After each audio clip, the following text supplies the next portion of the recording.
କର୍ମ ଜୀବକୁ ଶିବତ୍ୱରେ ପରିଣତ କରେ। ସେଇ କର୍ମ ପୁଣି ଜୀବକୁ ତଳକୁ ଖସାଇ ଦିଏ। ଏହିପରି କିଛି କଥା ଆପଣମାନଙ୍କୁ କହିବାକୁ ଯାଉଛି। ଜନ୍ମ ତାର ହୋଇଥିଲା କୋଉ ଜାଗାରେ, କିନ୍ତୁ କିଏ ଜାଣିଥିଲା ଆମ ଘରେ ଆସି ସିଏ ଶେଷ ନିଶ୍ୱାସ ତ୍ୟାଗ କରିବ? କାହିଁକି ଏକଥା କହୁଛି ନା, ଆଜି ଆମ ଘରେ ଥିବା ନାଲୁର ମୃତ୍ୟୁ ହୋଇଯାଇଛି। ସିଏ ଆମ ଘରକୁ ଆସିବା ପୂର୍ବରୁ କେତେ ଯେ ଏପରି ନାଲୁ ଯାଇଛନ୍ତି ତାର ହିସାବ ନାହିଁ। କିନ୍ତୁ ସିଏ ଆମର ସମସ୍ତ ପରିବାର ବର୍ଗଙ୍କ ହୃଦୟରେ ଗୋଟିଏ ଛାପ ରଖିଯାଇଛି। ସିଏ ଆମ ପରିବାର ବର୍ଗଙ୍କ ପ୍ରତି ବହୁତ ସମ୍ବେଦନଶୀଳ ଥିଲା।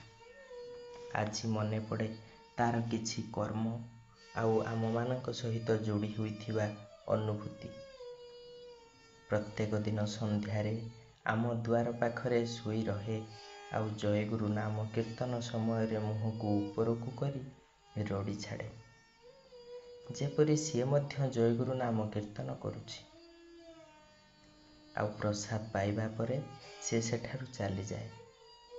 ଆମର ଯେତେବେଳେ ପକ୍କା ଘର ହୋଇନଥିଲା, ପଲିଥିନ୍ ଘେରା ହୋଇଥିବା ଘରେ ରହୁଥିଲୁ ଆମେ। ସେ ଆମ ଘର ଭିତରେ ପଶି ଶୋଇଥାଏ ଆଉ ଆମର ଅନୁପସ୍ଥିତିରେ ସେ ଘରକୁ ଜଣେ ଘରର ମୁଖିଆଙ୍କ ପରି ଜଗିଥାଏ। ସେତେବେଳେ ଠାକୁରଙ୍କ ଆସନ ସେଇ ପଲିଥିନ୍ ଘେରା ହୋଇଥିବା ଘରେ ଥିଲା।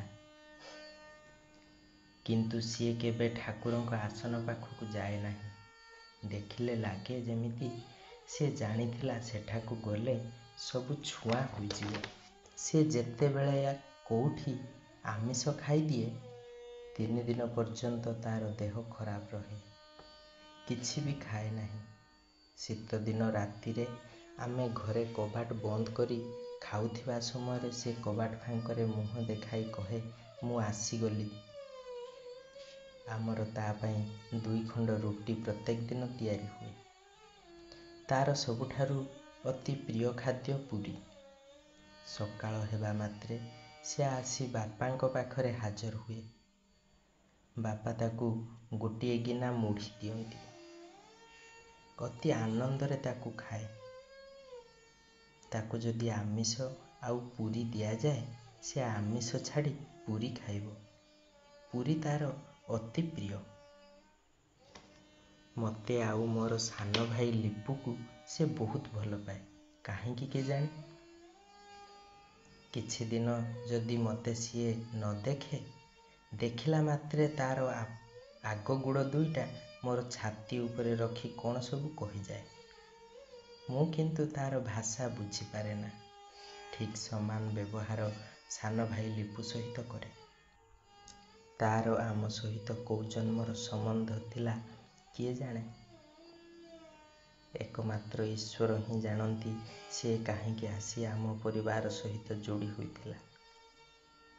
ମୁଁ ଭାବେ ବୋଧେ କିଛି କର୍ମଫଳ ଆମ ସହିତ ବାକି ରହିଯାଇଥିଲା, ପୂରା କରିବାକୁ ସେ ଆସିଥିଲା। ଏଇଭଳି ଭାବେ ତାର ଜୀବନ କଟିଥିଲା ଆମମାନଙ୍କ ସହିତ। ଆଉ ବାନ୍ଧି ଦେଇଥିଲା ଆମମାନଙ୍କୁ ସମ୍ପର୍କର ଡୋରିରେ। ତା ବିଷୟରେ ଯେତେ କହିଲେ ବି ଆହୁରି ଇଚ୍ଛା ହେଉଛି କିଛି କହିବାକୁ। ଯାହା ହେଉ, ଆଜି ତାର ମହାପ୍ରୟାଣ ଘଟିଛି। ସିଏ ଇତର ଯୋନିରୁ ମୁକ୍ତି ପାଉ, ତାର ଆତ୍ମାର ଊର୍ଦ୍ଧ୍ୱଗତି ହେଉ, ଏତିକି ଠାକୁରଙ୍କ ଚରଣରେ ପ୍ରାର୍ଥନା।